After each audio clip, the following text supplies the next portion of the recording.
বিশ্বজুড়েই অনুষ্ঠিত হয় সৌন্দর্য প্রতিযোগিতা। মানুষ তো বটেই, পোষা প্রাণীর সৌন্দর্য প্রতিযোগিতাও আয়োজন করা হয় নানা দেশে। তবে যুক্তরাষ্ট্রে অনুষ্ঠিত হলো ব্যতিক্রমী এক প্রতিযোগিতা। এতে বিজয়ীর মুকুট জিতেছে সবচেয়ে কুৎসিত, উদ্ভট আর বিদঘুটে কুকুর। যুক্তরাষ্ট্রের ক্যালিফোর্নিয়ায় অনুষ্ঠিত এই প্রতিযোগিতার নাম ওয়ার্ল্ড আগলিয়েস্ট ডগ। বাকিদের পিছনে ফেলে সেরা হওয়ার খেতাব জিতে নেয় ওয়াইল্ড থাং নামের একটি কুকুর।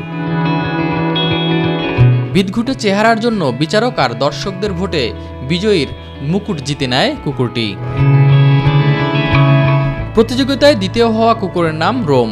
পায়ের সমস্যা নিয়ে এই প্রতিযোগিতায় অংশ নেয় কুকুরটি।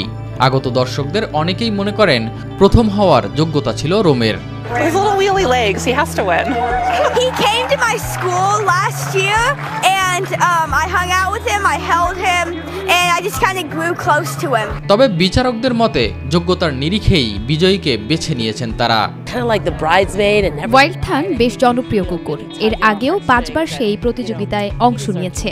এর আগে সর্বোচ্চ দ্বিতীয় হতে পেরেছিল কুকুরটি, তবে এবার সে যোগ্য হিসেবেই বিজয়ী হয়েছে। সবচেয়ে কুৎসিত কুকুরের মালিক পুরস্কার হিসেবে পেয়েছেন $5,000। পাশাপাশি সুযোগ পাবেন এনবিসি টেলিভিশনের দ্য টুডেস শোতে অতিথি হওয়ার। 1970 সাল থেকেই পোষা প্রাণী নিয়ে সচেতনতা বাড়াতে ক্যালিফোর্নিয়ায় আয়োজন করা হচ্ছে এই প্রতিযোগিতা। যুক্তরাষ্ট্র ছাড়াও বিশ্বের নানা প্রান্ত থেকে এতে অংশ নেন কুকুরপ্রেমীরা।